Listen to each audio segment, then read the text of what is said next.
बोलिए बांके बिहारी लाल की जय। बोलिए व्यास जी महाराज की जय। चक्र गदेषु चाप परिघा शूलम्बुसुण्डिं शिरः शङ्खं सन्ददतिं करैस्त्रिनयनो सर्वाङ्गभूषोरितम् नीलास्मद्युतिमास्य पाददशिका तानि पुष्पाणि समर्पयामि अथ चन्दनम् ॐ चन्दनं वन्दते नित्यं पवित्रं पावनाशनं आवदाहृदे नित्यं लक्ष्मीरस्तु सर्वदा लक्ष्मीरतिष्ठतु सर्वदा माला ॐ माल्योदिनी सुगन्धिनी ॐ माल्योदिनी सुगन्धिनी मालत्यादिनी पुष्पाणि पूजार्थं प्रतिगृह्यतामं पूर्वस्वः व्यासवेदस्वस्थित विष्णुस्वरूपव्यासाय नमः। मालां समर्पयामि ततः गन्धपुष्पक्षता सदा वसन्तं हृदयारविन्दे भवं भवानी सहितं नमामि। अम्बे तू है जगदम्बे काली, जय दुर्गे खप्पर वाली, तेरे ही गुण गाए पारती हो मैया। हम सबको तारे तेरे आरती। हाँ अम्बे तू है जगदम्बे काली, जय दुर्गे खप्पर वाली, तेरे ही गुण गाए पारती हो मैया। हम सबको तारे तेरी आरती। तेरे भक्त जनों पर माता भीड़ पड़ी है भारी माँ। तेरे भक्त जनों पर मैया भीड़ पड़ी है भारी माँ। दानव दल पर टूट पड़ो माँ, दानव दल पर टूट पड़ो माँ। करके सिंह सवारी सो तो सिंहों से बलशाली, ऐसे भुजाओं वाले हो मैया। हम सब उतारे तेरी आरती। अम्बे तू है जगदम्बे काली, जय दुर्गे खप्पर वाली, तेरे गुण गाए भारती हो मैया। हम सब उतारे तेरी आरती। माँ बेटे का है इस जग में बड़ा ही निर्मल नाता। माँ बेटे का है इस जग में बड़ा ही निर्मल नाता। पूत कपूत तुम्हें है परना, पूत कपूत तुम्हें है परना। माता तुम्हें को माता सबके करुणा दर्शाने वाली, अमृत बरसाने वाली, दुखियों के दुख लेने वाली हो मैया। हम सब उतारे तेरी आरती। हाँ अम्बे तू है जगदम्बे काली, जय दुर्गे खप्पर वाली, तेरे ही गुण गाए भारती हो मैया। हम सब उतारे तेरी आरती नहीं मांगते धन और दौलत, ना चांदी ना सोना माँ। नहीं मांगते धन और दौलत ना चांदी ना सोना माँ। हम तो मांगे तेरे मन में, हम तो मांगे तेरे मन में एक छोटा सा कोना। सबकी बिगड़ी बनाने वाले, लाज बचाने वाले, सतियों को सत्य को संवारती हो मैया। हम सब उतारे तेरी आरती अम्बे तू है जगदम्बे काली, जय दुर्गे खप्पर वाली, तेरे ही गुण गाए पारती हो मैया। हम सब उतारे तेरी आरती। चरण शरण में खड़े तुम्हारे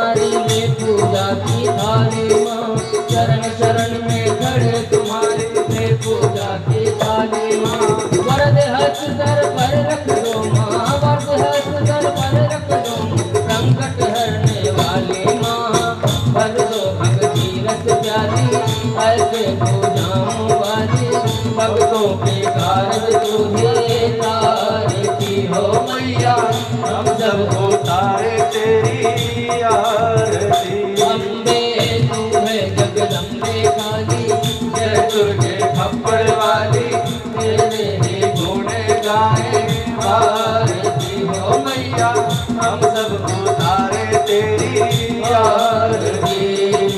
कर्पूरी घोरम करुणावतारम संसार सारम भुजगेन्द्रहारम सदा वसंतम हृदयारविन्दे नमः भवानी सहितं नमामि। त्वमेव माता च पिता त्वमेव खलु सदा त्वमेव विद्या द्रविणं त्वमेव सर्वं मम देव त्वमेव सर्वं मम देव त्वमेव सर्वं मम देव।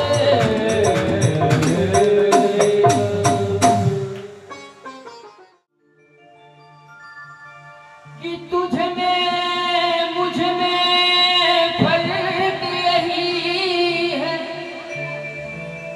कि मैं नर हूँ और तुम नारायण हो। मैं संसार के हाथ हूँ, संसार तुम्हारे हाथों। ओ मीरा मीरा मीरा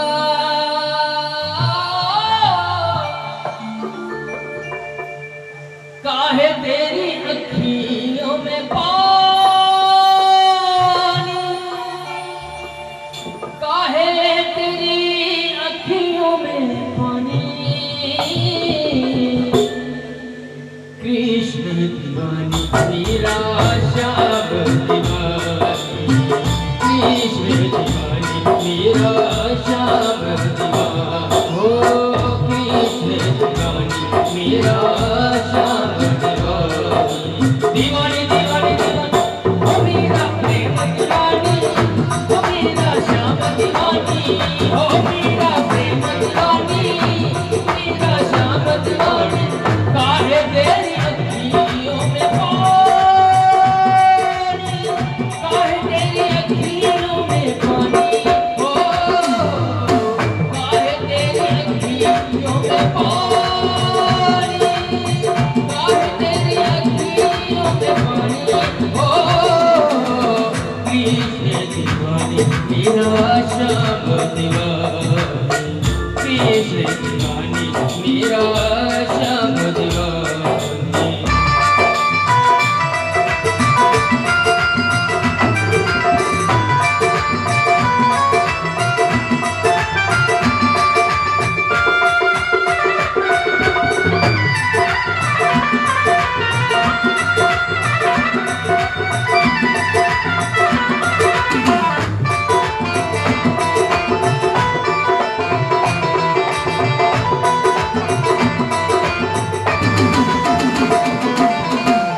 हंस के तू पी ले विष का प्याला, हंस के तू पी ले विष का प्याला।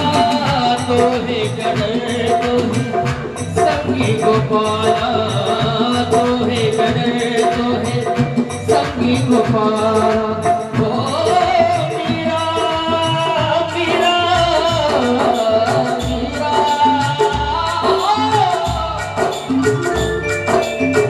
हंस के तू पी ले विष का प्याला, हंस के तू पी ले विष का प्याला। तो है गणर तो है संगी गोपाला, तो है गणर तो है संगी गोपाला। तेरे तन की ना होगी हानि, तेरे तन की ना होगी हानि। ओ तेरे तन की ना होगी हानि, तेरे तन की ना होगी हानि। ओ कृष्ण दीवानी मीरा श्याम दीवानी, कृष्ण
सबके लिए मैं मुरली बजाऊं,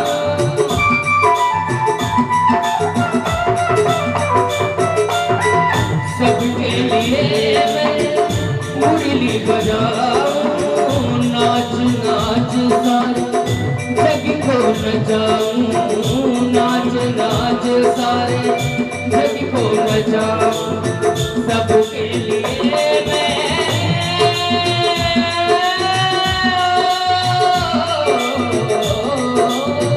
सबके लिए मैं मुरली बजाऊं, नाच नाच सारे जग को नचाऊं, नाच नाच सारे जग को नचाऊं,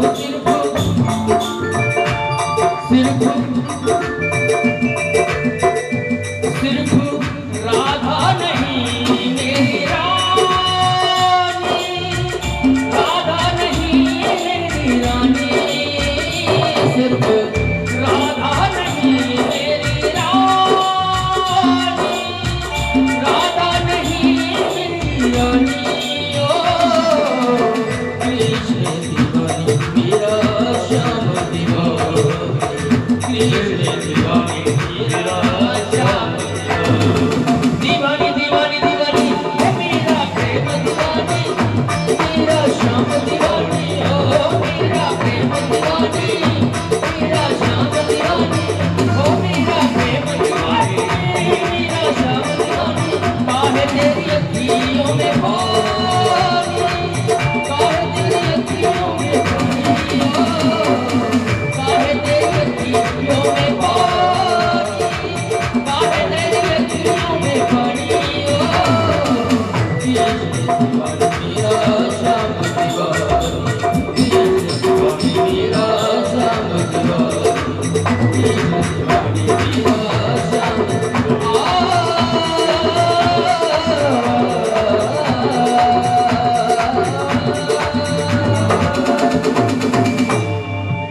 बोली बाके बिहारी लाल की जय हो। ओम वक्रतुंड महाकाय सूर्यकोटि समप्रभ निर्विघ्नं कुरु मे देव सर्वकार्यकाले भद्रकाली कपालिनी दुर्गा क्षमा शिवा धात्री स्वाहा स्वधा नमस्तुते। शान्तकारं भुजगशयनं पद्मनाभं सुरेश्वरं विश्वधारं गगनप्रदेशं मेघवर्णं शुभाङ्गं लक्ष्मीकान्तं कमलनयनं योगविद्यानिगम्यं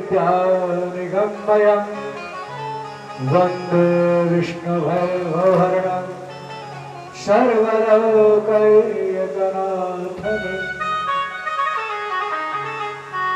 ॐ वन्दे देवोमापति सुरगुरुं वन्दे जगत्कारणं वन्दे पन्नगभूषण मृगधरं वन्दे पशूनां पते वन्दे सूर्यशशाङ्कवहिनयनं वन्दे मुकुन्दप्रियं वन्दे भक्तजनाश्रयं च वरदं वन्दे शिवं शङ्करम्। ब्रह्मा मुरारे त्रिपुरान्तकारी भानु शशि भूमिशोतो बुधस्व गुरु शुक्र शनिराहुकेतव सर्वे ग्रहाः शान्तिकरा भवन्तु। तनवहु पवन कुमार खरदल पावक ज्ञान धर जास हृदय गार बसहि राम सर चाप धर अतुलित बलधाम हेम शैल्या वदेहम् धनुजवनं कृशाननं ज्ञानिनामग्रगण्यं सकलगुणनिधानं वारणानामधीशं रघुपते प्रियभक्तं वातजातु नमामि मनोजवं मारुततुल्यवेगं जितेन्द्रियं बुद्धिमतावपरिष्ठतं वातात्मजं वानरयोध्यमुख्यं श्रीरामदूतं शरणं प्रपद्ये लाल देहदार लील से और धरदार रंगोल ब्रज देहदानो दलन जय जय जय कपिशोर पवन सुत हनुमान की जय।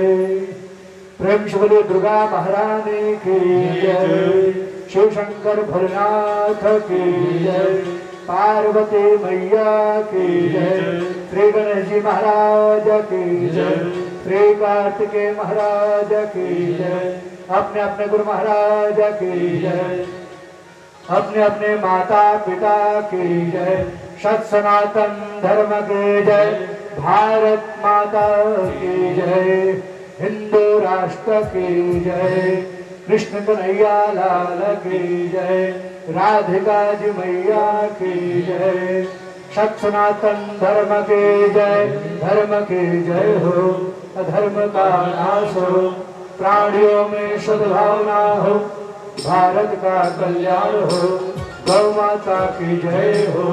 प्रेम से बोले पवन पुत्र हनुमान की जय हो।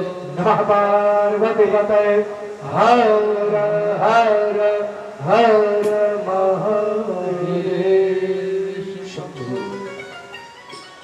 मेरे परम आदरणीय सनातन प्रेमीगण, आज श्रीमद् देवी भागवत कथा का 7वां दिवस है और भगवती की कृपा से हम लोग आज 7वें दिवस में पहुंच चुके हैं और हमारी भगवती दुर्गा से प्रार्थना, आग्रह, वंदन, अभिनंदन है कि हमारे जितने भी सनातन प्रेमी हैं सबको दीर्घायु, सुखी, संपन्न और उनकी मंगल कामना की पूर्ति हमारी भगवती जगदम्बा करती रहे, यही हमारी भगवती देवी से प्रार्थना है। प्रेम से बोले दुर्गा महारानी की कथा का 16वां अध्याय, 16वां अध्याय, अभी तृतीय स्कंद का ही 16वां अध्याय है। युधाजित का भारद्वाज मुनि के आश्रम पर आना और उनसे मनोरमा को भेजने का आग्रह करना, आप प्रत्युत्तर में मुनि का शक्ति हो तो ले जाओ, ऐसा करना।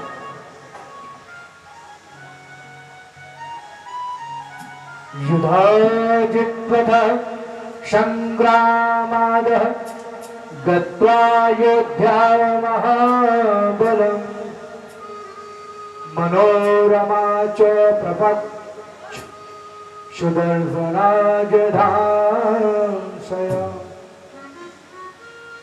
सेवकान् प्रेष्यामः कवागतेति ममोदनः शुभे दिने तदोहित्रम्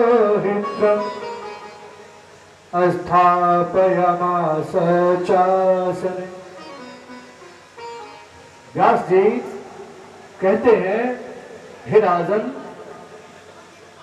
तदंतर महाबली युधाजित ने रणभूमि से अयोध्या पहुंचकर सुदर्शन को भी मार डालने की इच्छा से मनोरमा के विषय में लोगों से पूछने लगा। कल की कथा आप लोगों को याद है ना, कहां हम छोड़े थे? वही युद्धाजित जब रण से लौटा तो लौटने के बाद मनोरमा और उनके पुत्र को लोगों से लगा पूछने कि बताओ वो लोग कहां हैं, किस कामना से? उनकी वध की इच्छा से। मनोरमा कहां चली गई, ऐसा बार बार कहते हुए उसने सेवकों को इधर उधर भेज दिया। तत्पश्चात किसी भी दिन में अपने दौहित्र को राज सिंहासन पर बैठा दिया। समस्त मंत्रियों के साथ गुरु वशिष्ठ ने अथर्ववेद के कल्याणकारी मंत्रों का उच्चारण करके जलपूरित समस्त कलशों से राजकुमार शत्रुजित का अभिषेक किया।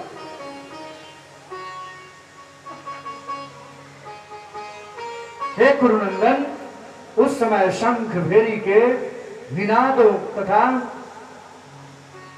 तुरहियों की ध्वनियों के साथ पूरे नगर में उत्सव मनाया गया। क्यों उत्सव मनाया गया?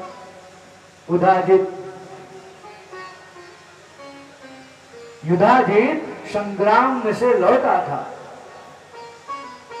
और फिर उसका राज्याभिषेक हुआ, राजा बना, इसलिए उत्सव मनाया गया। दीप्तानां वेद पाठेस्य वन्दितास्तुतिभिस्तथा अयोध्या मुदीते वा सुज्या शब्देषु मण्डले हष्टपुष्ट जनाकृणः स्तुतिवादित्रणीश्वरः नवे तस्मिन् महीपाले पूर्वो नूतने वस। ब्राह्मणों के वेद पाठों, बंदी जनों के स्तुति गान तथा मंगलकारी जय घोष से अयोध्या नगरी प्रफुल्लित सी दिखाई दे रही थी। हष्ट पुष्ट जनों से भरी पूरी और स्तुतियों तथा बांधों की ध्वनि से निनादित यह अयोध्या उस नए नरेश के अभिषिक्त होने पर नवीनपुरी की भांति सुशोभित हो रही थी। इस नगरी में जो कोई भी सज्जन लोग थे, उन्होंने अपने घर में ही रहकर शोक मनाया। किस चीज का? मनोरमा और उनके पुत्र का और राजा का भी। लेकिन जो दूसरी मनोरमा की जो दूसरी जेठानी थी, उनके पुत्र में हर्षोल्लास था, क्योंकि उनका राज्याभिषेक हुआ था। वे सुदर्शन के विषयों में सोचते हुए कह रहे थे कि वह राजकुमार कहां चला गया। महान प्रतिव्रता वह मनोरमा अपने पुत्र के साथ कहां चली गई। राज्य लोभी शत्रु युद्धाजित ने युद्ध में उसने पिता को मार डाला। ऐसा विचार करते हुए सब में समान बुद्धि रखने वाले वे साधु जन शत्रुजित के अधीन होकर दुखी मन से रहने लगे। इससे क्या होता है? जिसको हम नहीं मानते हैं और उसके अधीन अगर हमें रहना पड़े तो हमारा मन हमेशा विचलित रहता है कि भैया इसके साथ हम कैसे रहें। क्योंकि मन अगर मन से ना मिलता हो, 1% भी अगर नहीं मिलता हो, तो उस व्यक्ति के साथ एक क्षण भी रहना साल भर के समान लगता है, 1 वर्ष के समान लगता है। तो सभी उस राज्य में जो भी थे, मंत्रीगण थे, जो सत्यवादी थे, लेकिन राजा के अधीन तो उनका रहना ही था, क्योंकि वो लोग मंत्री जो थे और उसी राज्य के थे। हंस के रहे, रो के रहे, उसी के साथ युद्धाजित के साथ ही रहना था। इस प्रकार युद्धाजित भी विधान पूर्वक अपने पवित्र को राज सिंहासन पर बैठाकर तथा राजभार मंत्रियों को सौंप कर अपनी नगरी को प्रस्थान कर गया। सुदर्शन मुनियों के आश्रम में रह रहा था। ऐसा सुनकर युद्धाजित उसे मार डालने की इच्छा से तत्काल ही चित्रकूट पर्वत की ओर चल पड़े। वह दुर्दस नामक ऋग्वेदपुर के राजा के यहाँ पहुंचा और उस विशाल सेना संपन्न तथा पराक्रमी निषाद राज को अगुआ बनाकर उसने शीघ्र ही आगे की ओर प्रस्थान किया। रास्ते में एक और राजा मिल गए, निषाद राज, और उनको अगुआ मान लिया, अगुआ बना लिया कि भाई बीच से तुम मेरे साथी हो। और वहां से वो फिर दोनों सेना एकत्र होकर चल पड़ी। युद्धाजित को सेना सहित आते हुए सुनकर अबोध संतान वाली वह मनोरमा भयभीत तथा अत्यंत दुखित हो गई। कोई भी दुखित होगा, क्योंकि वो निसहाय मां थी। उसका सहारा जो पति थे वो नहीं थे, और वो संत के आश्रय में रह रही थी। अत्यंत शोक संतप्त वह मनोरमा आंखों में आंसू भरकर मुनि भारद्वाज से बोली कि युद्धाजित यहाँ भी आ पहुंचा, अब मैं क्या करूं तथा कहां जाऊं? इसने मेरे पिता का वध कर दिया तथा अपने दौहित्र को राजा बना दिया। अब वह विशाल सेना के साथ मेरे पुत्र के वध की कामना से यहाँ आ रहा है। इस तरह की बात मुनि से मनोरमा ने बताई कि हे स्वामी, मैंने सुना है कि पूर्व काल में जब मुनियों के पवित्र आश्रम में द्रौपदी के साथ पांडव निवास कर रहे थे, उसी समय एक दिन वे पांचों भाई आखेट के लिए चले गए और द्रौपदी वहीं पर मुनियों के उस पावन आश्रम में रह गई। धम्य, अत्रि, गलव, पैल, जवाली, गौतम, भृगु, चैवन, अत्रि, गोत्रज, कणव, जतु, क्रतु, वितिहोत्र, श्रवंतु, यज्ञदत्त, वत्सल, राशासन, कहोर, विवक्री, यज्ञकृत, कर्तु, ये सब और भारद्वाज आदि अन्य पुण्यात्मा मुनि उस पावन आश्रम में विराजमान थे। वे सभी वेद पाठ कर रहे थे। हे मुनि समुदाय से संपन्न उस आश्रम में सर्वांग सुंदरी वह द्रौपदी अपनी दासियों के साथ निर्भय होकर रहती थी, निर्भय होकर। शत्रुओं को संताप पहुंचाने में समर्थ तथा धनुष बाण धारण किए वे पांचों पांडव मृग का पीछा करते हुए एक वन में दूसरे वन में, एक वन से दूसरे वन में निकल गए। इसी बीच समृद्धशाली सिंधु नरेश जयद्रथ वेद ध्वनि सुनकर अपनी सेना के साथ आश्रम के पास आ गया। वेद पाठ सुनकर राजा जयद्रथ पुण्यात्मा मुनियों के दर्शन की इच्छा से शीघ्रता पूर्वक रथ से उतरा और जब वो अपने दो भृत्यों के साथ आगे बढ़ा, मुनियों के वेद पाठ में संलग्न देखकर वहीं पर बैठ गया। हे स्वामी, राजा जयद्रथ हाथ जोड़कर कुछ देर तक बैठा रहा और इसके बाद वह मुनियों से भरे हुए उस आश्रम में प्रविष्ट हुआ और तत्पश्चात मुनियों की पत्नियां तथा अन्य स्त्रियां वहां बैठे हुए राजा जयद्रथ को देखने की इच्छा से वहां आ गई और लोगों से पूछने लगी यह कौन है।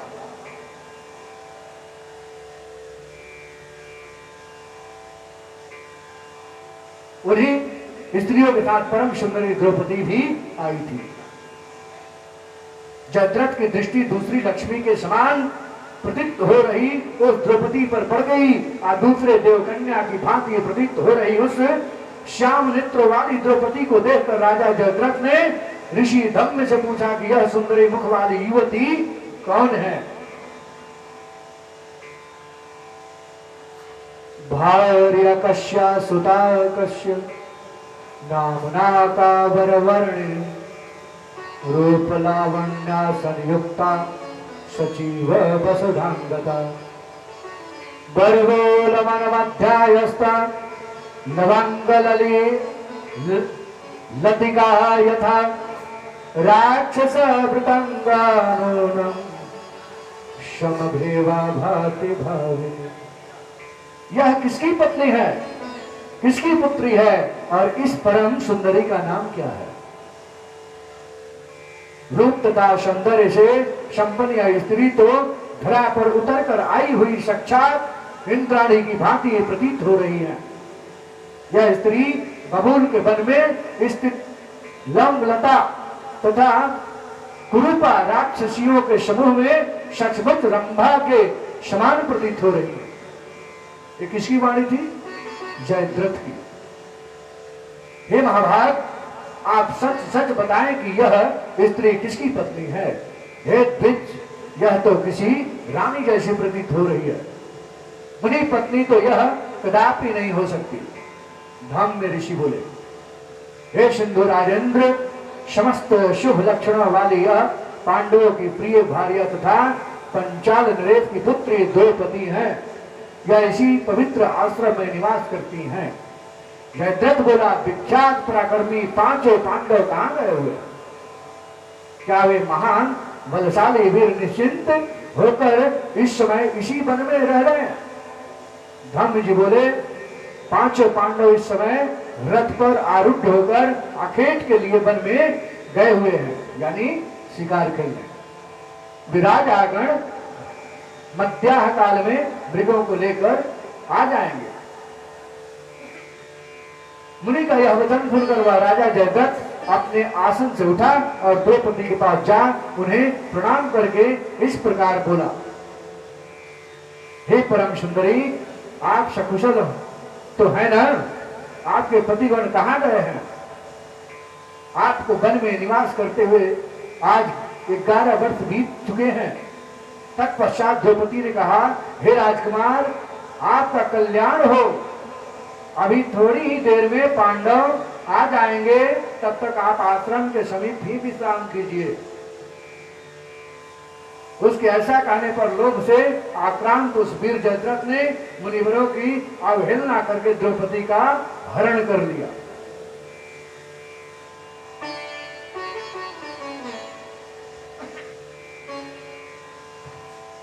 मनोरमा ने कहा, ये बात कौन कह रही थी? मनोरमा। ऋषि से मनोरमा ने कहा, हे स्वामी, अतएव बुद्धिमान लोगों को चाहिए कि वे किसी पर भी विश्वास न करें। ऐसा करने वाला व्यक्ति दुख प्राप्त करता है। उन ऋषियों का भी कोई दोष नहीं था, क्योंकि उनके साथ वैसा ही होना था, क्योंकि जो यज्ञ वो लोग किए थे उस यज्ञ का फल स्वरूप उन्हें कष्ट ही मिलना था। इस विषय में राजा बलि उदाहरण है। विरोचन पुत्र राजा बलि वैभव संपन्न धर्मपरायण शत प्रतिज्ञा यज्ञकर्ता दानी शरणादाता तथा साधु जनों के सामान्य थे। प्रहलाद के पौत्र वे राजा बलि कभी अधर्म का आचरण नहीं करते थे। उन्होंने दक्षिणा युक्त 99 यज्ञ किए थे, 99 यज्ञ। फिर भी सत्य गुण की साक्षात मूर्ति योगियों द्वारा सदा आराधित तथा विकारों से रहित भगवान विष्णु भी देवताओं का प्रयोजन सिद्ध करने के लिए काश्यप से उत्पन्न हुए और उन्होंने वामन का कपट वेश धारण करके छल पूर्वक उनका राज्य तथा सागर समेत पृथ्वी भी ले ली। 3 ही पगनाथ के। विरोचन के पुत्र बलि एक सत्यवादी राजा थे। मैंने तो ऐसा सुना है कि भगवान विष्णु ने इंद्र के लिए ही यह कपट किया था।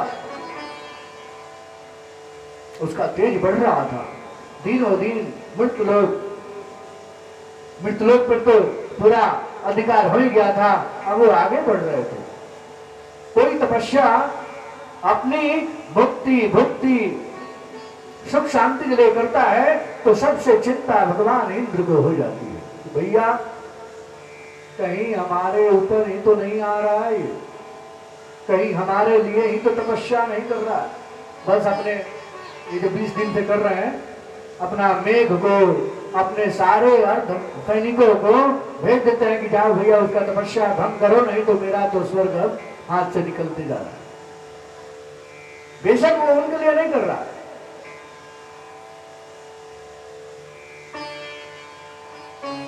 जब साक्षात सत्य की मूर्ति भगवान विष्णु ने बलि का यज्ञ ध्वंस करने की कामना से वामन रूप धारण करके ऐसा किया, तब अन्य लोग क्यों नहीं करेंगे।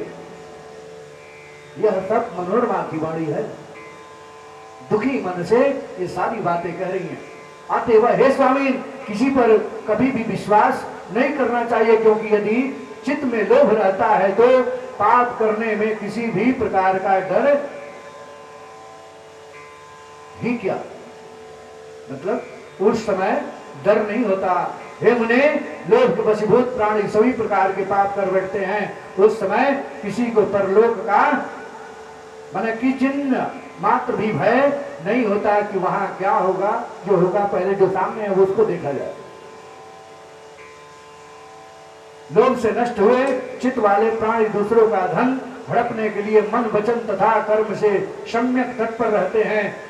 देवताओं की निरंतर आराधना करके मनुष्य उनकी धन की कामना करते हैं। यह निश्चित है कि वे देवता अपने हाथों से धन उठाकर उन्हें देने में पूरी तरह सामर्थ्य नहीं है,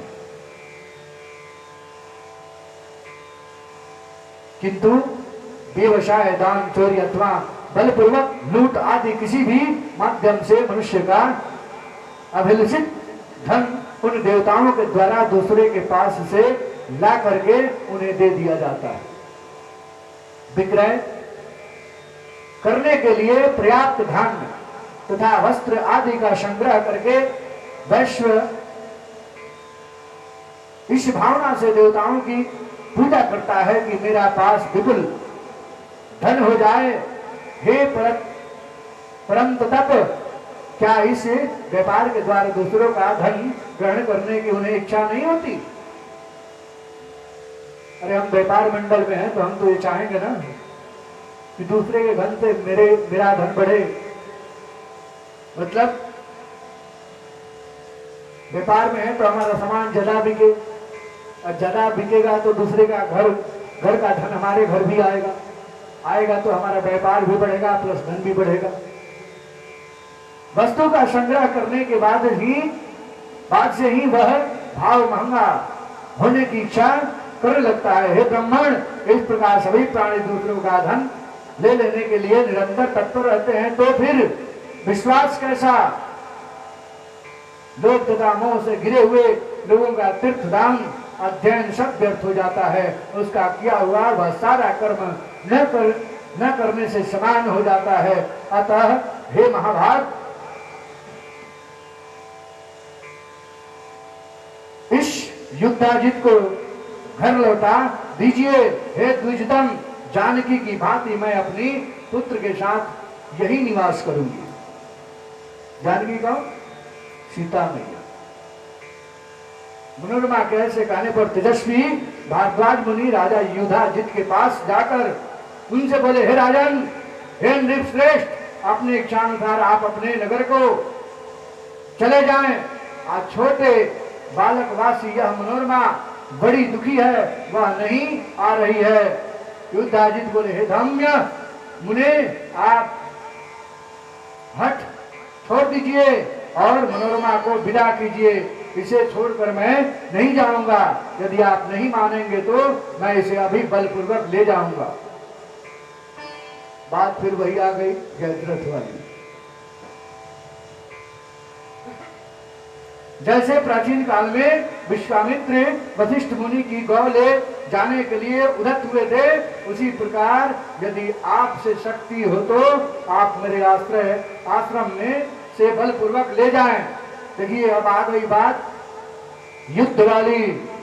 ऋषि बोले जैसे प्राचीन काल में विश्वामित्र वशिष्ठ मुनि की गौ ले जाने के लिए उद्यत हुए थे, उसी प्रकार यदि आप में शक्ति है तो आज मेरे आश्रम से इसे बलपूर्वक ले जाएं। तो सारे ऋषि कैसे थे? उस समय वो ध्यान मग्न नहीं थे,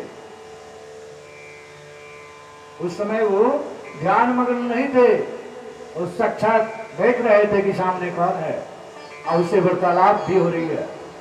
तो फिर कैसे वो ले जा सकते?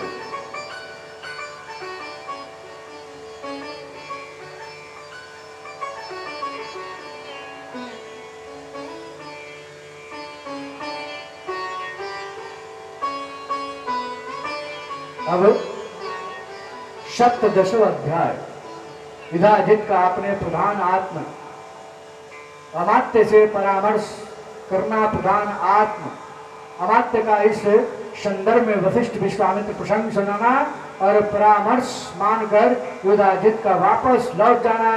बालक सुदर्शन को देवयोग से कामराज नामक बीज मंत्र की प्राप्ति, भगवती की आराधना से सुदर्शन को उनका प्रत्यक्ष दर्शन होना। तब काशी राज की कन्या शशिकला को स्वप्न में भगवती द्वारा सुदर्शन का व्रण करने का आदेश देना। व्यासवाचः नित्यकर्णां वचसास्य मुनिनेस्त्रावनिपते मरेन्द्र वृद्धा समाहु प्रपक्ष तमतद्रुतम् किं कर्तव्य सुबुद्धेत्र मयाधवदशो व्रतः कलावान्यामितं कामः सपुत्रस्य शुभाशुभम्। व्यास जी बोले, हे राजन, भारद्वाज मुनि का यह वचन सुनकर राजा युधाजित अपने प्रधान अमात्य को बुलाकर बड़ी सावधानी से उनसे पूछा, हे सुबुद्धे, आप बताएं कि अब मुझे क्या करना चाहिए। हे सुव्रत, क्या मधुर वचन बोलने वाली मनोरमा को पुत्र सहित बलपूर्वक ले चलूं? अपना कल्याण चाहने वाले पुरुष को चाहिए कि वह तुच्छ शत्रु की भी अपेक्षा न करें, क्योंकि वह राज्यक्षमा रोग के समान। दे दीजिए, हम इस गाय को हम ले जाएंगे। विश्वामित्र बोले कि हे मुने, मैं आपको पर्याप्त दूध देने वाली हजारों गौएं दूंगा, आप मुझे यह अपनी नंदनी गौ दे दीजिए। हे परंतप, मैं यही प्रार्थना करता हूं। प्रार्थना कर रहे थे विश्वामित्र जी वशिष्ठ जी से। वशिष्ठ जी बोले कि हे राजन, यह गौ होम के लिए भविष्य प्रदान करती है, अतः मैं इसे किसी प्रकार भी नहीं दे सकता। मने भोजन, अग्नि में जो भोजन शाकल्य होम जो चाहिए होता है, आप नंदनी मुझे दे दीजिए, नहीं तो मैं इसे बलपूर्वक ग्रहण कर लूंगा। विश्वामित्र ने इस तरह की बात वशिष्ठ जी से कही। वशिष्ठ जी बोले कि हे निपते, जैसे आपकी रुचि हो आप इसे बलपूर्वक कभी अभी ले लीजिए, किंतु हे राजन, मैं तो इस नंदनी को स्वेच्छा से आपके आश्रम से आपको नहीं दूंगा, अपने आश्रम से आपको नहीं दूंगा। यह सुनकर राजा विश्वामित्र ने अपने महाबली अनुचरों को आदेश दिया कि तुम लोग इस नंदनी गौ को ले जाओ। तब बल के अभिमान से चूर उन अनुचरों ने आक्रमण करके उस धेनी को बलपूर्वक बांध कर पकड़ लिया। तब आंखों में आंसू भरकर कांपती हुई उस नंदनी ने मुनि से कहा, हे मुने, आप मुझे क्यों त्याग रहे हैं? ये सब मुझे बांध कर खींच रहे हैं। वशिष्ठ जी ने उनसे कहा, हे उत्तम दूध देने वाली नंदनी, मैं तुम्हें त्याग नहीं रहा हूं। ये राजा तुम्हें बलपूर्वक ले जा रहे हैं, जबकि मैंने अभी इनका स्वागत किया है। हे सुबह भोजन दे सकती हैं उन लाखों हजारों सैनिकों को, तो उनमें क्या नहीं है। उसी समय उनके शरीर से महाभयंकर दैत्य विश्वामित्र के सैनिकों को लगे पुकारने, ठहरो ठहरो, हम आ रहे हैं। ऐसा कहते हुए निकल पड़े। वे शस्त्र धारण किए हुए थे और उनका शरीर कवच से ढका हुआ था। उन्होंने सारी सेना का संहार कर दिया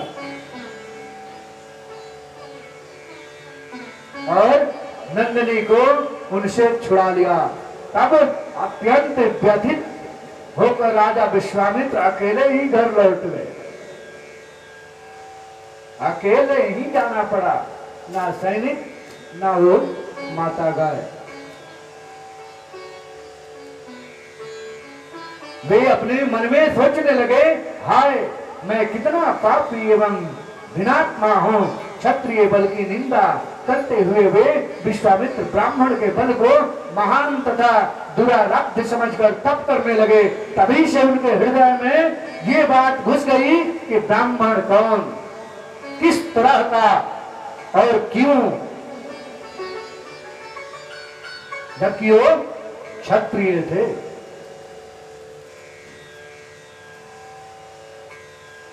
वो तप क्यों करने लगे? आगे महावन में अनेक वर्षों तक कठोर तपस्या करके विश्वामित्र ने छात्र धर्म त्याग कर, माने क्षत्रिय धर्म त्याग करके अंत में ऋषित्व प्राप्त कर लिया। इतना घनघोर तपस्या किया, इतना घनघोर तपस्या किया विश्वामित्र ने कि वो ऋषि की श्रेणी में आ गए। अतः हे राजेंद्र, आप भी ऐसा अद्भुत बैर न करें। युद्धाजित से उनका सलाहकार बोल रहा है कि ऐसा बैर आप नहीं करें, नहीं तो ये मुनि बहुत खतरनाक हैं। क्योंकि तपस्वियों के साथ किया जाने वाला युद्ध निश्चित ही कुल का नाश करने वाला होता है। अतः आप तपोनिधि मुनिवर भारद्वाज के पास अभी जाइए और उन्हें आश्वासन दीजिए कि हे राजेंद्र, सुदर्शन को यही छोड़ दीजिए जिसमें यह आनंद पूर्वक रह सके। हे राजन, यह दीन बालक आपका क्या अहित कर सकेगा? ऐसा दुर्बल एवं अनाथ बालक के प्रति आपका यह वैर भाव व्यर्थ है। हे निर्श्रेष्ठ, सर्वत्र दया करनी चाहिए। यह संसार सदा देव के अधीन रहता है। ईश्वरिया करने से क्या लाभ? जो होनी होगी वह तो होकर ही रहेगा। हे राजन, दैवयोग से कभी वज्र तृण बन जाता है और किसी समय तृण वज्र बन जाता है, इसमें संदेह नहीं। देवयोग से ही खरगोश सिंह को और मच्छर हाथी को मार देता है। हाथी के सूंड में अगर चींटी घुस जाए तो उतना पहाड़ जैसा हाथी का काम, जबकि हाथी का पर अगर चींटी पे पड़ जाए तो कुछ नहीं मिलेगा। मिलेगा कुछ नहीं। अतः हे मेधावीन, आप दुस्साहस छोड़िए तथा मेरा हित कर वचन मानिए। फिर व्यास जी बोलते हैं, व्यासवाचः शृणोत्वा वचनं तस्य योधाजिन नृपेशतम् योधाजिन्द्रेपसतम् प्रणम्तं मुनिर्धनः जागम् श्वरपुरं नृपः मनोरमापि श्वास्तभुदाश्रमे तत्र शङ्किता पाल्यमासा पुत्रतं सुदर्शनामृतव्रतम्। व्यास जी कहते हैं, जन्मेजय, मंत्री की यह बात सुनकर नृपश्रेष्ठ राजा युधाजित भारद्वाज मुनि को सिर झुकाकर प्रणाम करके अपने पुर को चले गए। मंत्री की बात उन्होंने मान ली अगर नहीं माना होता तो क्या होता, ये बात विश्वामित्र जी अच्छी तरह जानते थे।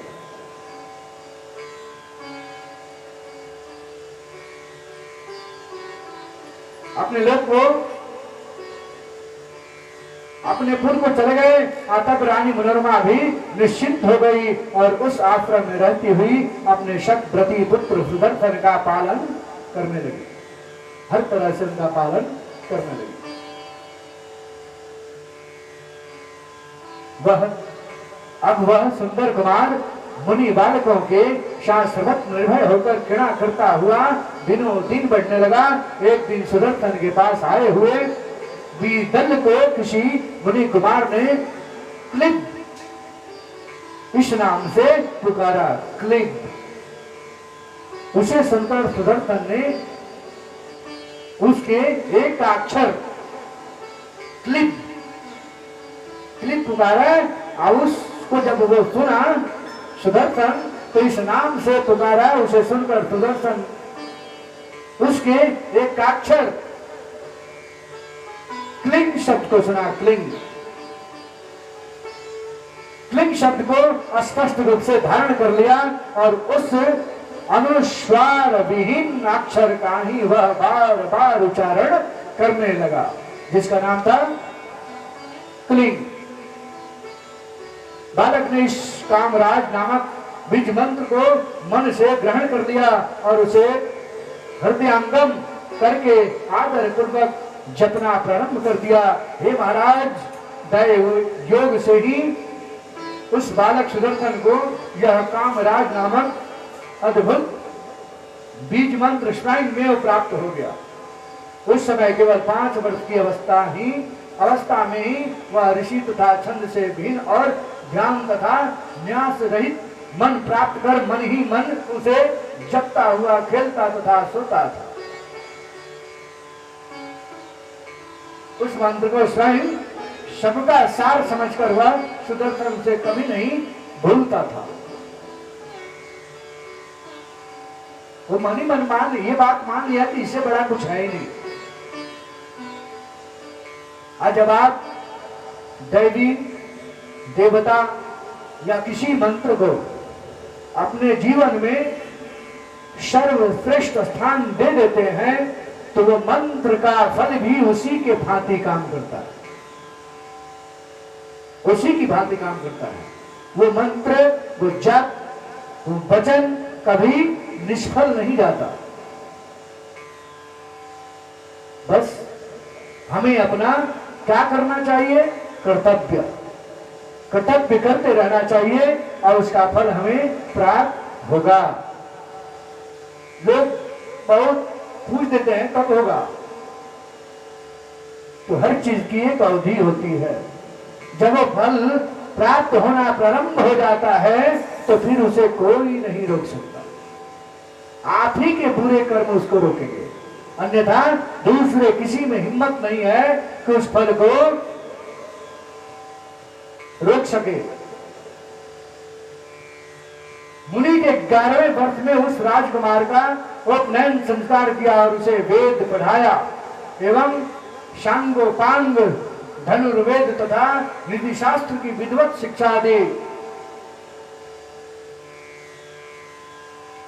ब्राह्मण किसी का कभी अहित नहीं चाहा। आप लोग इतिहास उठाकर देखिए कि जितने बड़े बड़े ऋषि महर्षि जो भी हुए, सब का कोई घर नहीं था, कुटिया था, जंगल में रहना था और लोगों के परोपकार के लिए रात दिन मेहनत करना था। और धनोपार्जन, ज्ञानोपार्जन सबसे पहले उनके पास जो भी जाता था तो वो ज्ञानोपार्जन का मार्ग बताते थे कि ये ज्ञान है और यही ज्ञान आपके हर तरह से काम में आएगा। उसके बाद हर तरह का ज्ञान उन्हें प्रदान कराते थे, चाहे वो युद्ध कौशल हो या शस्त्र कौशल हो, सभी को हर तरह से प्राप्त कराते थे। अब वो ये भी बताते थे कि ये जो शस्त्र है तुम्हारा इस समय काम आएगा, इस टाइम में वो काम करेगा, और ये समय तुम्हारा बुरा है और उसी समय इस शस्त्र का प्रयोग तुम्हें करना है।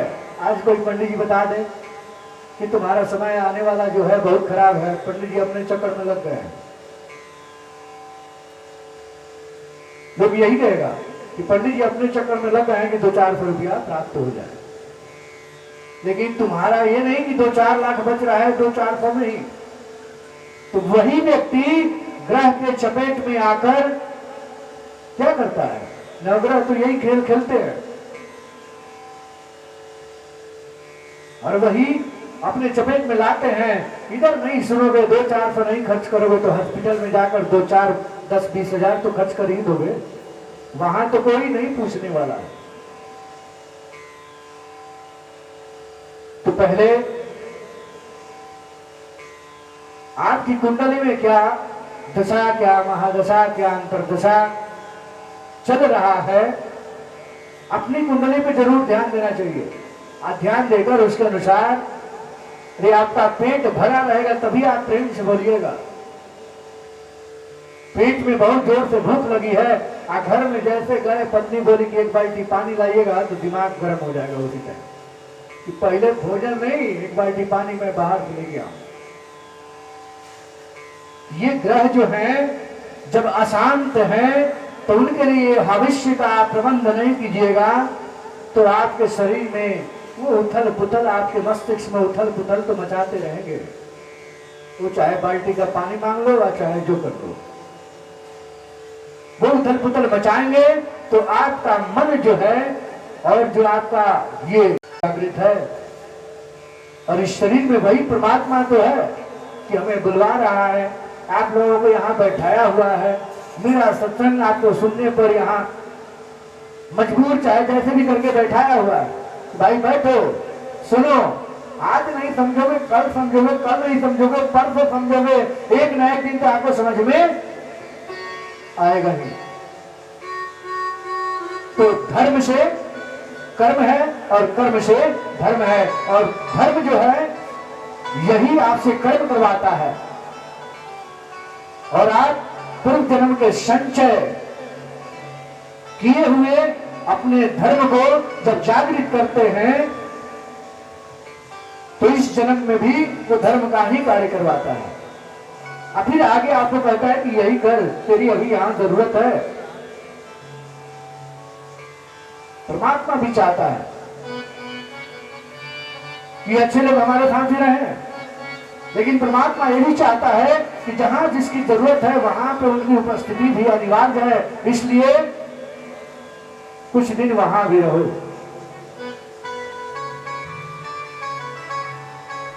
हमें भी बहुत बड़ी बात याद है कि मैं भी इसी गली में रहता था, अब मुझे कोई जानता नहीं था। आज जब इस गली से बाहर गया सब कुछ चालू हो गया, पूजा पाठ हर तरह से मैं अपना ब्राह्मण का कर्तव्य निभाता गया, और यहाँ के जो भी इस गली के सज्जन हैं सभी लोग अपना कर्तव्य निभाते चले गए और हम उनके साथ जुड़े रहे, और आज जुड़े हैं और जब तक दिल्ली में है सदियों तक ही जुड़े रहेंगे। दिल्ली से बाहर भी जाएंगे तो जुड़े रहेंगे, जीवन जब तक रहेगा जुड़े रहेंगे। लेकिन हमारा हृदय से यही कहना है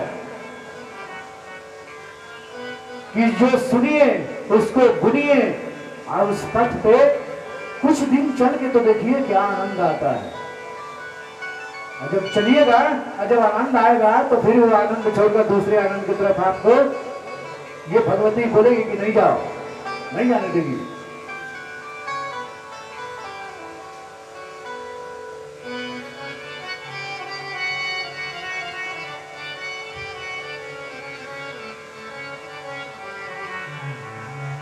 बालक ने निष्काम राज्य नाम बीज मंत्र की मन से ग्रहण कर लिया और उसे हृदयांगम हर तरह से स्थापित कर लिया अपने हृदय में।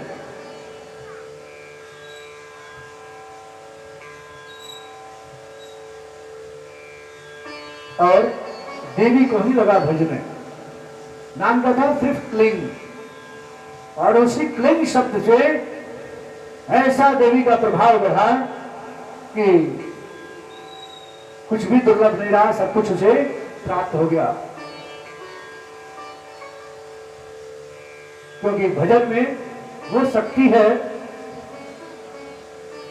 कि और किसी चीज में है ही नहीं।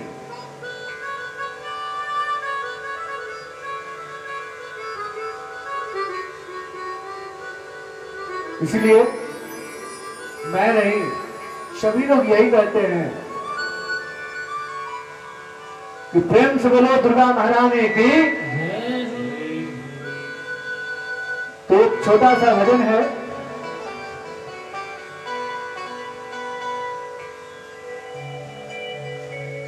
भजन के बगैर तेरा कैसा बुरा हाल है, आज भी है और कल भी रहेगा। कि भजन, देवी देवता का भजन आप अगर करते रहिएगा तो बुरा हाल कभी नहीं होगा। अगर उसको छोड़ दीजिएगा, ये भजन कहता है, भजन के बगैर तेरा कैसा बुरा हाल है, आज भी है और कल भी रहेगा। भजन के बगैर तेरा कैसा बुरा हाल है, आज भी है और कल भी रहेगा।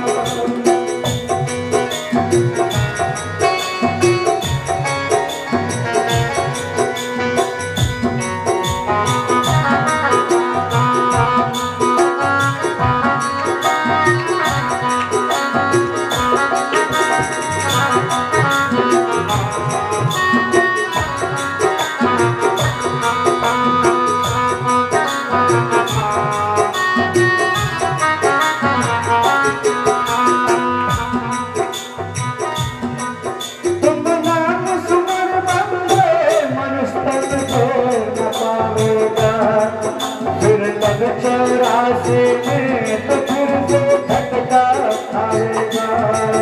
तुम नाम सुमर बंदे मनुष्य तन को न पावेगा। फिर 84 में तो फिर से झटका खाएगा। ये कितनी सुंदर बात है। तुम नाम सुमर बंदे मनुष्य तन फेर न पावेगा। अगर आना है तो छोड़ दीजिए। अब क्या पता मनुष्य मिलेगा कि क्या मिलेगा। तो नाम में ये शक्ति है, कलयुग में यही है, केवल नाम आधारा। नाम में शक्ति है। 84 लाख से इस भय सागर से हम पार हो जाएंगे। आने तो फिर 84 लाख में तुम नाम सुमर बंदे मनुष्य तन फेर न पावेगा। फिर 84 में तो फिर से झटका खावेगा। समय का तो धार प्राणी जगत के जंजाल है। समय का तो धार प्राणी जगत के जंजाल है। आज भी है और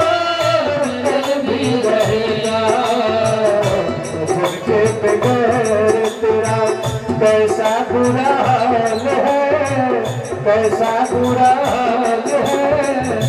आज भी है और कल भी रहेगा। सहारे रहती है मन की दीप दीप में पास में जाइए ना इनकी। हंसो तो निंदा चुगली, हंसो तो निंदा चुगली, जो झूठा एक मलाल है, झूठा एक मलाल है, आज भी है और कल भी रहेगा। तुमको नजर तेरा कैसा बुरा हाल है, कैसा बुरा हाल है, आज भी है और कल भी रहेगा। आज भी है और कल भी रहेगा।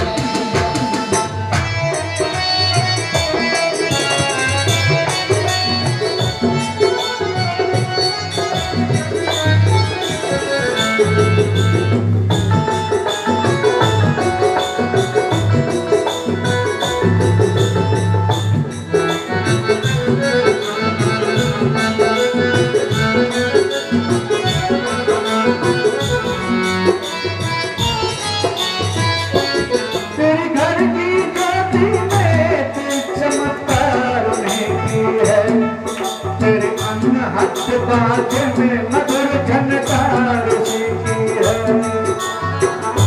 जड़े में साईं बसता, जड़े में दुर्गा बसती, जड़े में दुर्गा बसती। देखा ये कमाल है, देखा ये कमाल है, आज भी है और कल भी रहेगा। जन के प्रेम तेरा कैसा बुरा हाल है, कैसा बुरा हाल है, आज भी है और कल भी रहेगा। आज भी है और कल भी रहेगा।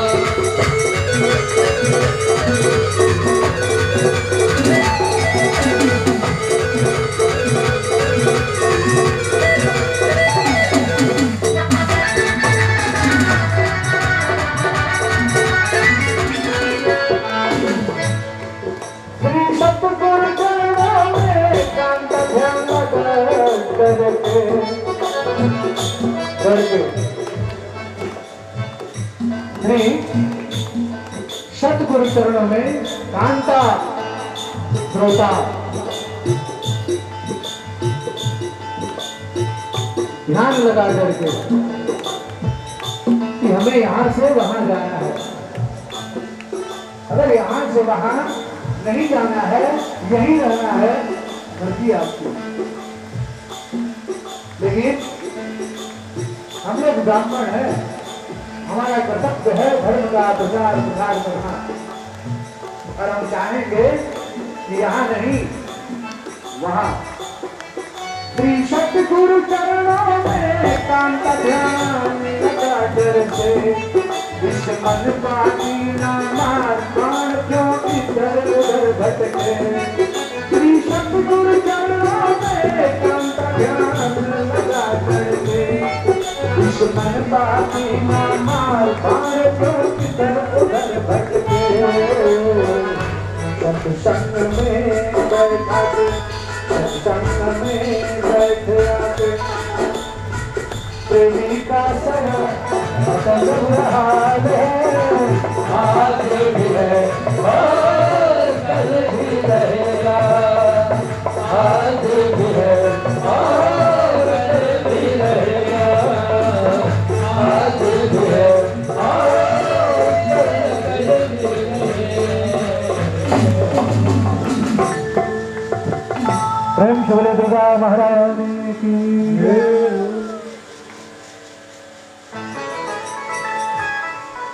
भजन बाण तुरली तथा कवच प्रदान किए, सब तरह से उसे परिपूर्ण किया। कैसे? वो सुदर्शन पहले कहा इतना स्ट्रिक्ट जो नियम था वो करना ही था। उस समय भी 3 बजे ब्रह्म मुहूर्त में नहीं उठने के बाद गुरुजी अथाह सागर दे गए हैं कि हम जिंदगी भर अगर कहते रह जाएं फिर भी ये समाप्त होने वाला नहीं है, कई जन्म बीत जाएगा। कितने जन्म लगेंगे इस वेद पुराण को पढ़ने में ये कोई बता नहीं सकता, क्योंकि उस वेद शास्त्र से वो ऋषि महर्षि भी पार नहीं पाते थे, तो हम लोग तो तुच्छ कुछ भी नहीं है। अनेक तीक्ष्ण बाण पूर्ण तथा क्रोध प्रदान किए। ऐसी इसी समय सभी शुभ लक्षणों से युक्त शशि कला नाम से विख्यात काशीराज की परम प्रिय पुत्री ने उस वन में रहने वाले समस्त शुभ लक्षणों से संपन्न पराक्रमी तथा दूसरे कामदेव के समान प्रतीत होने वाले राजकुमार सुदर्शन के विषय में सुना।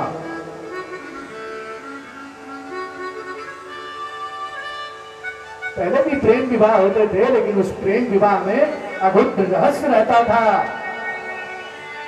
उनका पूरा सुलक्षण, पूरा लक्षण पहले सामने प्रतीत होते थे। मैंने बोला एक दिन कि पहले के राक्षस भी ज्ञानी हुआ करते थे, वो भी देखते थे कि इनके कितने लक्षण और किस तरह का लक्षण है। और आज क्या लक्षण देखा जाता है,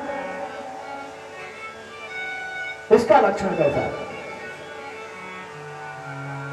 उस विवेक की लक्षण से कोई मतलब नहीं है।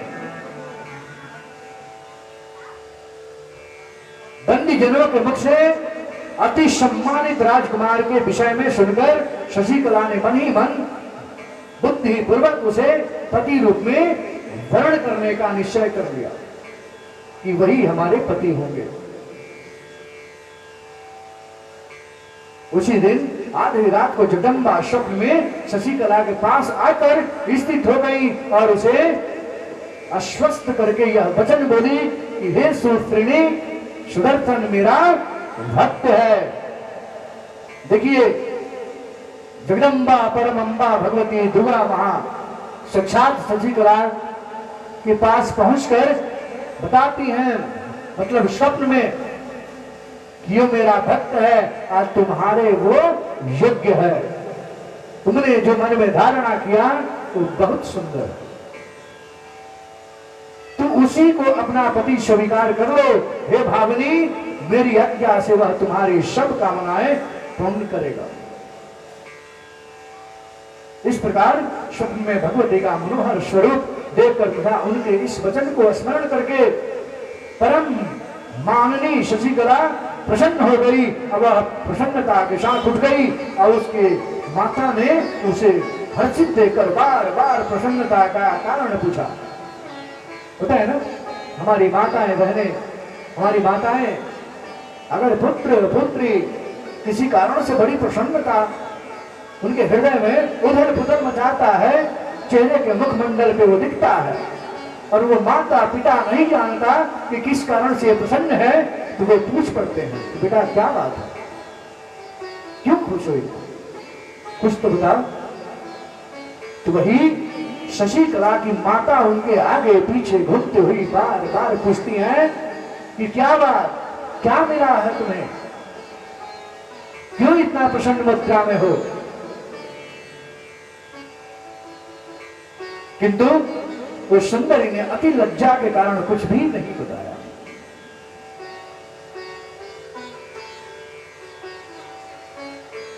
क्योंकि यही तो कहना है। क्या कहना है? गर्दन का हार नहीं, मंगटीका और झुमका नहीं, लज्जा। स्त्रियों का सबसे बड़ा गहना यही है। स्वप्न का बार बार स्मरण करके प्रसन्नता से युक्त होकर वह जोर से हंस पड़ती।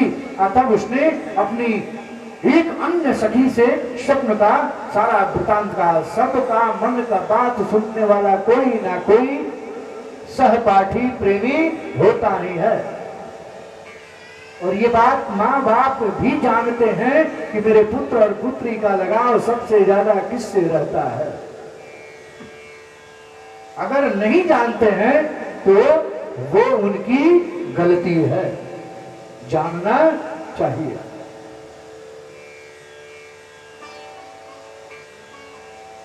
वो अपनी एक सखी से पूरा वृतांत बताती है, स्वप्न का सारा वृतांत विस्तार पूर्वक कह दिया।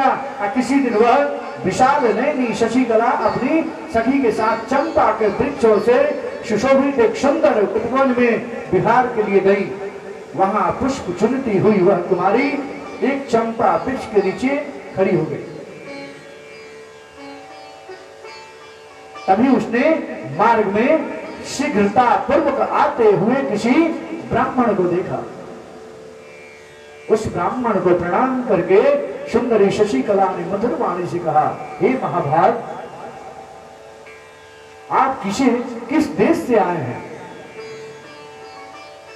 ब्राह्मण ने कहा, हे बाले, एक कार्यवश भारद्वाज मुनि के आश्रम से मेरा आगमन हुआ है।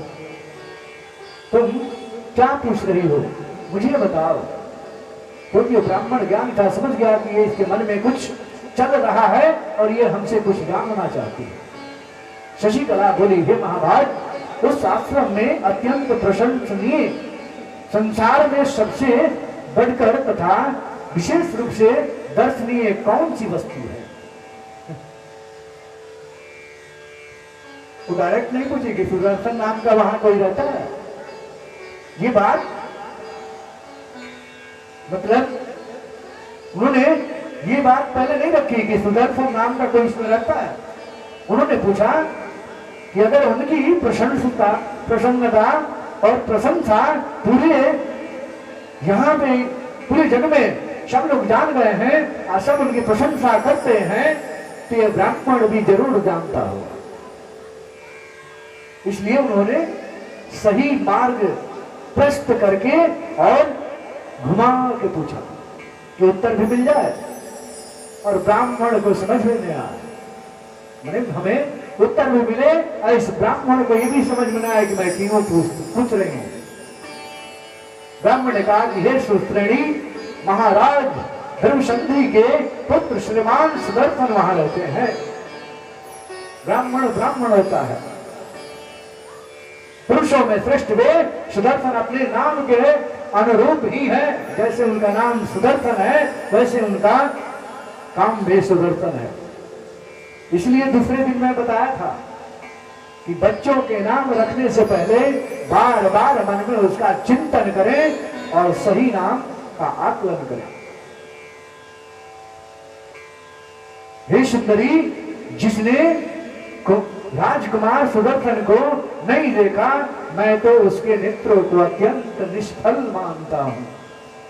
क्या बड़ी बात। अब वो ब्राह्मण देवता सब समझ गए कि इनका पूछने का तात्पर्य क्या है, इसलिए और उनमें और लगे बता कि जो ब्राह्मण, जो भी मनुष्य उस राजकुमार सुदर्शन को नहीं देखा, अत्यंत वो निष्फल माना जाएगा। क्योंकि अपने नेत्र से उस राजकुमार को देखने के बाद परम संतोष की अनुभूति होती है। सृष्टि की अभिलाषा वाले ब्रह्मा ने कौतूहल बस उन एक सुंदर एक सुदर्शन में सभी गुणों को भर दिया।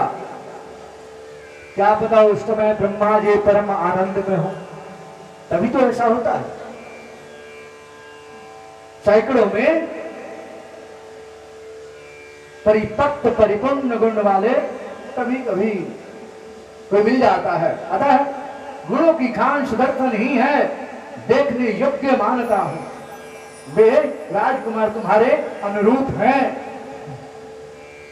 ब्राह्मण ने उनकी बात उनको बता दी और तुम्हारे पति होने योग्य भी है।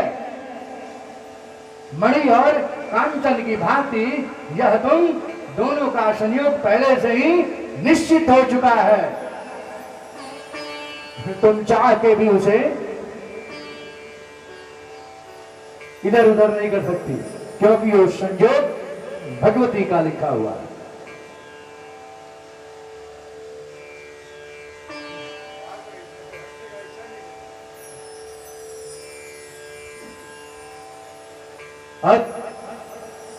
अत कपार्दितः प्राहासकी धनदो वनोवर्तने विकारस्य समुत्पन्न देहे यक्षो वर्णादन।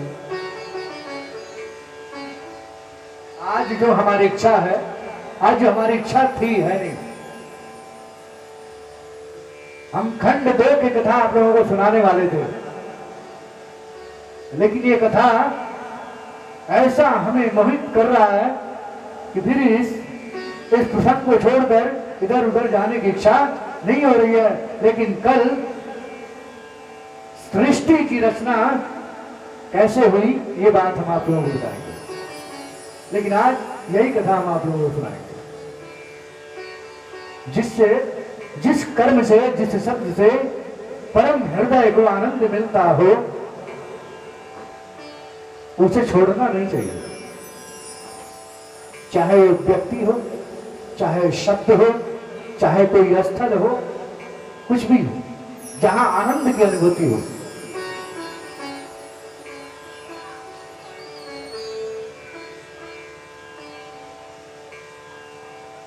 तदंतर उस शशिकला ने अपनी इच्छा के अनुसार चलने वाली एक सखी से कहा कि रस से अनभिन्न तथा उत्तम कुल में उत्पन्न उस राजकुमार के विषय में सुनकर मेरा शरीर विकार उत्पन्न हो गया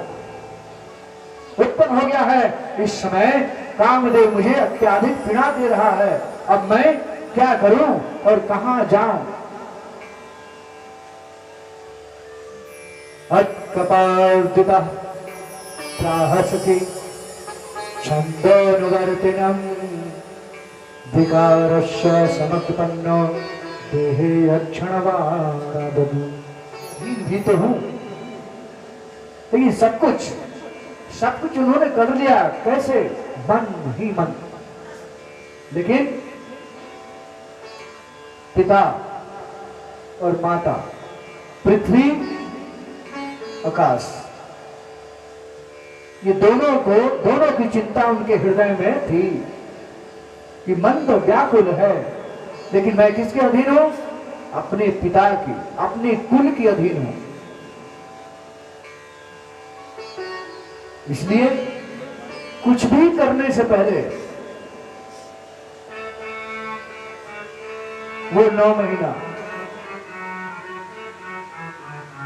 जिस माता के गर्भ से, जो माता हमें जन्म देने में जो पीड़ा सही है और पालने में जो पीड़ा सही है, उस शब्द पे ध्यान। सबसे बड़ा बात है कि वो माता को बहुत कोटि कोटि धन्यवाद। कोई भी काम करके, कैसा हूं धर्म कर्म करके, उनका कर्ज हम कभी अदा नहीं कर सकते, कभी नहीं चुका सकते, क्योंकि वो हमारी जननी है। हमें जन्म देने वाली वो हमारी मां है। और वैसी मां को हम अपने, वैसी मां की आंखों में हम अश्रु कैसे आने दें? और वैसे पिता जो संसार का सब कुछ क्या है? पिता है। पिता है तो संसार का सब सामान अपना है। कुछ भी तो वैसे पिता के आंखों में अश्रुपात कैसे हम होने दें? यही लज्जा शशिकला को, जो कि वो चाहती तो कुछ भी कर सकती थी। क्यों कर सकती थी? क्योंकि भगवती का उनके ऊपर आशीर्वाद था और उनका आदेश भी था। लेकिन उसके साथ पिता भी थे और माता भी थी। ये परम सत्य है। क्या करूं? मेरे पिता अभी मेरे स्वयंवर भी नहीं आयोजित कर रहे हैं। यदि स्वयंवर हुआ तो मैं इच्छा पूर्वक अपने को सुदर्शन को समर्पित कर दूंगी। यद्यपि दूसरे सैकड़ों समृद्धशाली नरेश हैं, परंतु वे मुझे रमणीय नहीं लगते। राज्यहीन होते हुए भी इस सुदर्शन को मैं अधिक रमणीय मानती हूं। राज्यहीन मतलब ये राजा नहीं है, इनके अंदर में कोई राज भी नहीं है। ये आश्रम वर्णित हैं। आश्रम में रहने वाले राजा के पुत्र हैं, लेकिन ये राजा है नहीं।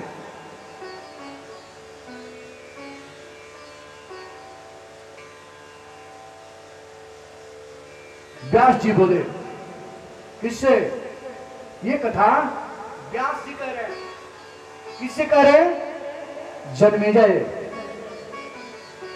व्यास जी बोले, व्यास वाचा एकाकी निर्धनश्चैव बलहीनं सुदर्शनं वनवासे फलाहार्यस्तास्य सते शोषंसित वाग्बीजस्य जपात् सिद्धि हस्तस्य एषा योपस्थितः शोपे ध्यान परोत्यन्तं जुजाप मंत्र बहुतमः।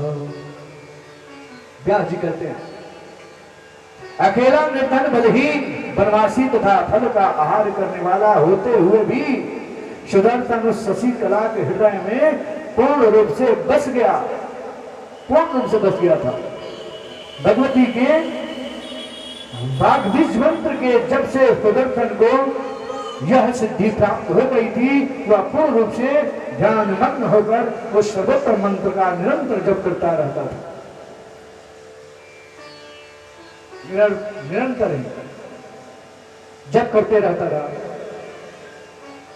एक बार स्वप्न में सुदर्शन ने उन अव्यक्त ब्रह्म पूर्ण ब्रह्म स्वरूपा जगत जननी विष्णु माया तथा सभी संपदा प्रदान करने वाली भगवती अम्बा का दर्शन किया।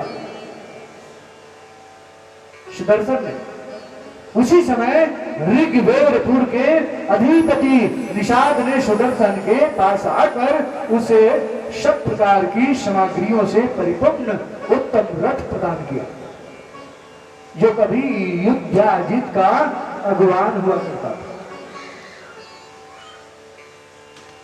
उस रथ में 4 घोड़े जूते हुए थे और वह सुंदर पताका से सुशोभित था।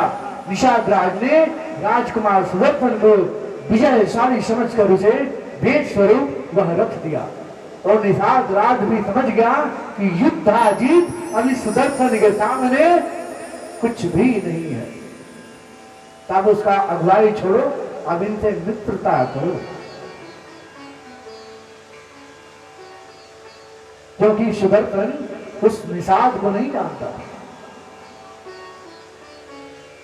वहां मान लीजिए किसी से अगर जान पहचान करनी है तो उनके पास बैठना पड़ेगा और कुछ बात करने के लिए कुछ वजह होनी चाहिए। तो वजह है कि मैं आपको जानता हूं, आप मुझे नहीं जानते। तो जो जानता है और जो नहीं जानता है उससे अपनी जान पहचान बढ़ाने के लिए उसके साथ कुछ ना कुछ, यहाँ की भाषा में एक कप चाय बैठकर तो पिया ही जा सकता है, लेकिन वहां धर्म संदेह होते थे, ज्ञान की बातें होती थी और एक दूसरे को प्रसन्नता के लिए सब कुछ किया जाता था। उसी तरह सुंदर रथ निषाद ने प्रदान किया, उसमें जूते क्षमा उसमें 4 घोड़े जूते गए थे, सुंदर रथ और विजयशाली पताका। सुदर्शन ने भी प्रेम पूर्वक उसे स्वीकार कर लिया और मित्र रूप से आए हुए उस निषाद का वन्य फल मूलों से भली भांति सत्कार किया। वन में रहने वाला व्यक्ति क्या खिलाएगा? वो तो पिज्जा बर्गर तो लाएगा नहीं, खिलाएगा उस समय होता भी नहीं होता होगा। वन में शिव सुंदर सुंदर मीठे मीठे फल भर भर के उनको निषाद को दिया। भाई मित्र कुछ दे रहा है तो मित्र को भी प्रसन्न करने के बाद कुछ देना चाहिए ना। जैसे सुदामा जी ने सोचा था कि मैं जाकर मांगू तो मांगने से पहले तो उस कृष्ण को कुछ देना पड़ेगा तब मैं मांगूंगा। तो कृष्ण ले लिए, लेकिन सुदामा जी के आंख के सामने कुछ दिए नहीं, कुछ भी नहीं। तब रुक्मिणी जी पूछती हैं कि मतलब आपके पास आए किस लिए थे? उनका आने का कारण तो कुछ और था और आपने कुछ किया ही नहीं। तो भगवान कृष्ण ने कहा कि आज से 3 दिन पहले जाओ, जब हमारी और सुदामा की बात हो रही थी तो भगवान कृष्ण ने पूछा था कि हे सुदामा, हे सखे,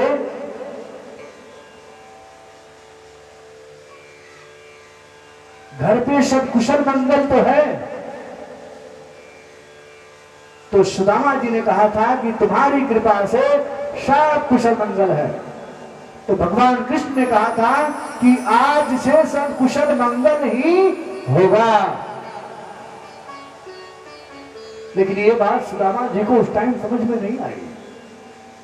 लेकिन जब 3 दिन पहले जब रुक्मणी जी गई, कृष्ण जी उनको ले गए कि हमारे उनसे इस तरह की बात हुई, तो रुक्मणी जी समझ गई कि अब तो सुदामा जी का कल्याण ही होगा। तब तक विश्वकर्मा को आदेश, सारा कुछ बदल गया, सारा कुछ बदल गया। यहां तक कि सुदामा की पत्नी भी बदल गई। सुदामा उनको पहचान भी नहीं पाए कि यही हमारी पत्नी है, क्योंकि पहले उनका रहने सहने का तरीका कुछ और था। और जब ये सुदामा द्वारकाधीश नगरी से वापस गए तो उनका रहने का तरीका बदल गया था। विचार मन वैसे ही था, लेकिन पहनावा और ओढ़ावा से परिवर्तन आ गया था, जिस वजह से सुदामा जी पहचान न पाए। उसी तरह निषाद का वन फल फूलों से भली भांति सत्कार किया गया। तब आतिथ्य स्वीकार करके उस निषाद राज के हिंद तथा रोगों से व्यथित होते हैं, जिनके मन में जगदम्बा के अर्चन आदि से विश्वास नहीं होता।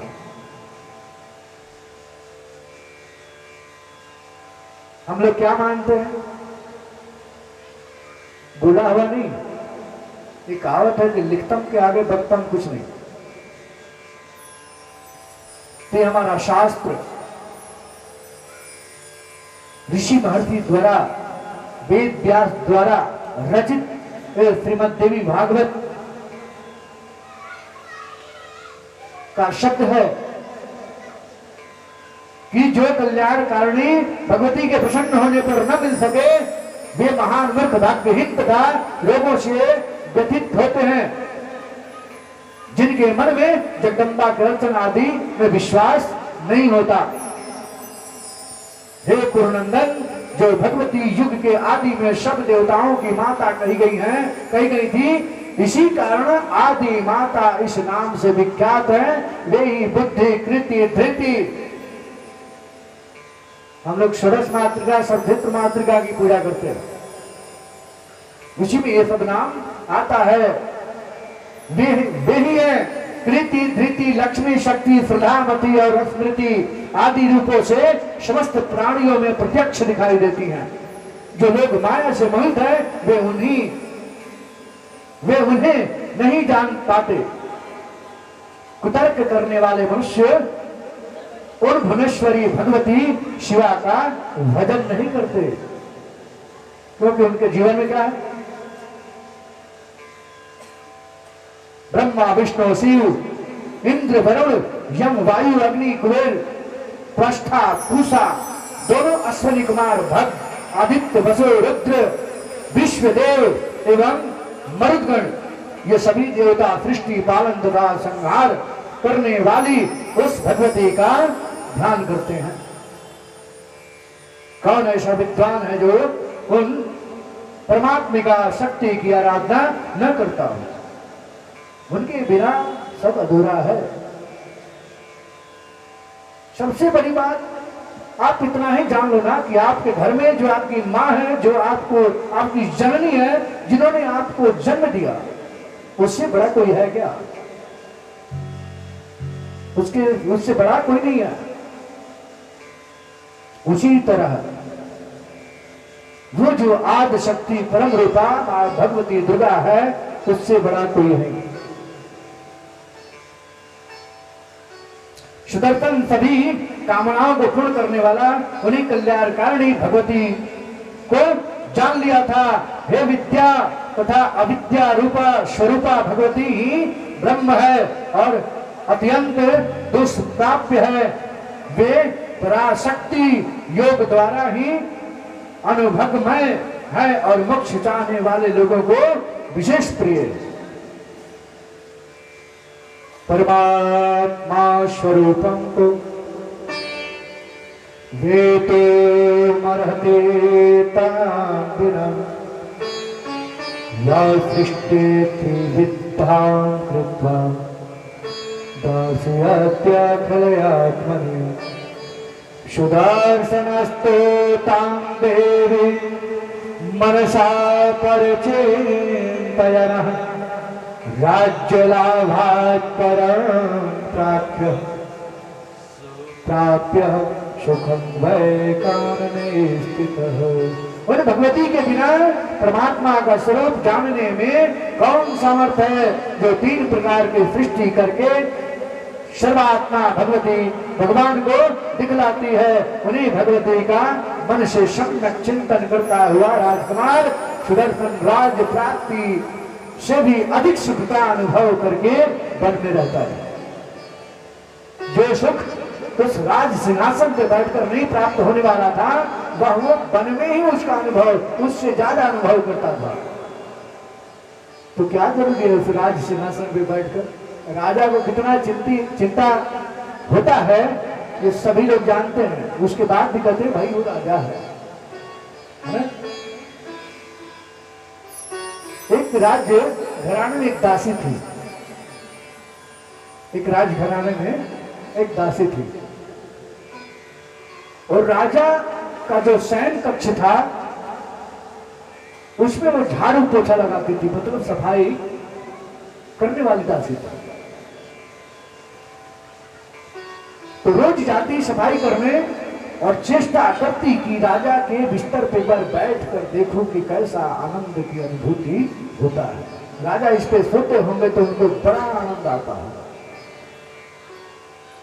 एक दिन हुआ, 2 दिन हुआ, 3 दिन हुआ, इसी तरह महीनों बीता। अब बीतने के बाद एक दिन क्या हुआ कि वो बैठी गई राजा के बिस्तर पे, बेड पे। तब तक संजोग देखिए, राजा भी उपस्थित गेट पे आ गए। राजा उसे देख लिए और राजा को वो दासी भी देख ली। अब तो उसको उसके मन में डर आ गया। जब राजा मेरे साथ क्या करेंगे, क्या दंड देंगे, लेकिन राजा उसकी मनसा समझ लिए। राजा राजा होता है, मनसा समझ लिए। सभा में उस दासी को बुलाए और उन्होंने कहा कि मेरा आज शयन कक्ष कोई और होगा और मेरे शयन कक्ष में दासी का बिस्तर उस राजा के बेड पे लग गया। लगा ही था थोड़ा, अब दूसरी दासी चली गई सफाई के लिए और उस दासी के सर के सामने एक बड़ा पत्थर बांध के लटका दिया गया और एक आदमी को लगा दिया कि उसे हिलाते रहो। इस तरह का मन में नहीं साक्षात दासी गई, राजा का आदेश था, उसे सुना ही था और पत्थर को हिलते हुए देख रात भर दासी सोई ये देखती रही ये पत्थर क्या पता कब मेरे सिर के ऊपर गिर जाए। फिर रात बीती और प्रातः काल में राजा उसी सभा में बुलाकर पूछे, हाँ दासी बताओ रात को अच्छी नींद आई? तो दासी ने बोला कि नहीं सरकार, हमें नींद नहीं आई। राजा कह रहे थे कि वो तुम्हारा चेहरा बता रहा है। तो तुम्हारे पर पत्थर था, तुम्हें गिरने का डर था, लेकिन हमें कई राज्यों की चिंता होती है कि कोई राजा हमसे बलवान तो नहीं, कहीं हमारे ऊपर कोई रणनीति तो नहीं बना रहा, और इस राज्य में जितनी प्रजा है उसकी हमें चिंता होती है, तो हम कहां सो पाते हैं? तुम्हें तो एक ही पत्थर की चिंता थी, है ना? इतना बड़ा बड़ा पत्थर कितने हमारे सर पे लटके रहते हैं। तो पैसे से बिस्तर अच्छा खरीदा जा सकता है, नींद नहीं। पैसे से सब कुछ संभव है, लेकिन इस अंदर जो आत्मा है इसे संतुष्टि प्राप्त नहीं होती है। उधर बात शशिकला भी काम से निरंतर अत्यधिक प्रेत रहती हुई नामा अविद्ध उपचारों से किसी प्रकार अपना दुखित शरीर धारण किए हुए थी। ऐसी बीच उसके पिता सुबाहु ने कन्या शशिकला की वर की अभिलाषणी जानकर बड़ी सावधानी के साथ स्वयंवर आयोजित करा, जो उनके मन में था। विद्वानों ने स्वयंवर के 3 प्रकार बताए। 3 प्रकार बताए हैं। वह क्षत्रिय राजाओं के विवाह हेतु उचित कहा गया है, अन्य के लिए नहीं। उनमें प्रथम इच्छा स्वयंवर है, जिसमें कन्या अपने इच्छानुसार पति स्वीकार करती है। और दूसरा कर्ण स्वयंवर वर है, उसमें कुछ शर्त रखी जाती है। ये जो कर देगा, तो जैसे सीता जी का स्वयंवर हुआ था, तो उसमें शर्त क्या था? शिव धनुष तोड़ना, भंजन करना, जिसमें किसी प्रकार का पण शर्त रखा जाता है। जैसे भगवान श्री राम ने जानकी के स्वयंवर में शिव धनुष तोड़ा था।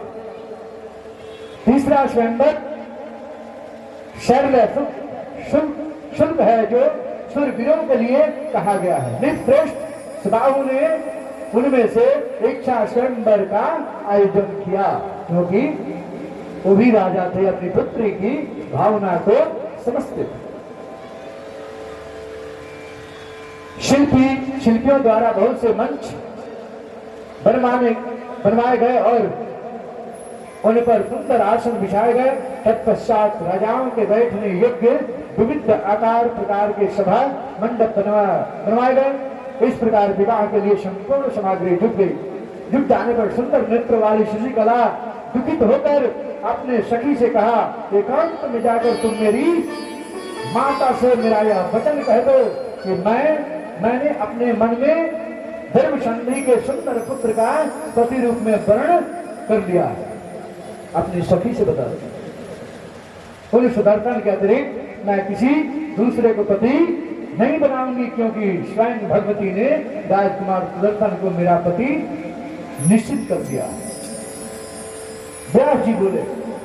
उसके ऐसे कहने पर उस मृदु भाषणी सखी ने शशिकला की माता विदर्भ सुता के पास शीघ्र जाकर एकांत में उनसे मधुर वाणी कहा, हे साध्वी, आपकी पुत्री ने अत्यंत दुखी होकर मेरे मुख से आपको जो कहलवाया है उसे आप सुन लें, और हे कल्याणी, इस समय शीघ्र ही उसका हित साधन करें। उनका कथन है कि भारद्वाज मुनि के आश्रम में जो धर्म संधि के पुत्र सुदर्शन रहते हैं, उनका मैंने अपने मन से पति स्वरूप में वर्ण कर चुकी हूँ। अतः मैं मेरी जिंदगी के सारे दुख मिट जाएंगे, राम आएंगे। मेरी झोपड़ी के भाग खुल जाएंगे, राम आएंगे।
जय हो भुजग प्रहार सदा वसंत हृदयारविंद भवानी सहित नमामि जग जननी जय जय मां जग जननी जय जय मां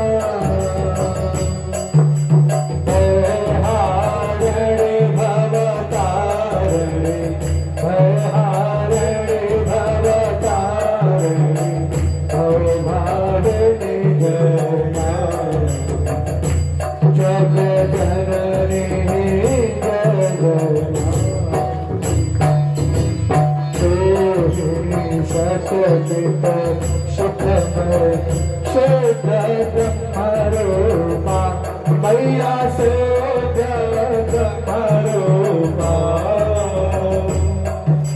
शहत्य शरा तन सोदर शहत्य शरा तन सोदर कर शिव सुर धूपा जग जननी जय जय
Jai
सीता जग जननी जय जय मां पूरा भावनियासी इहा पर से प्रदे मैया इहा पर से विपुल दे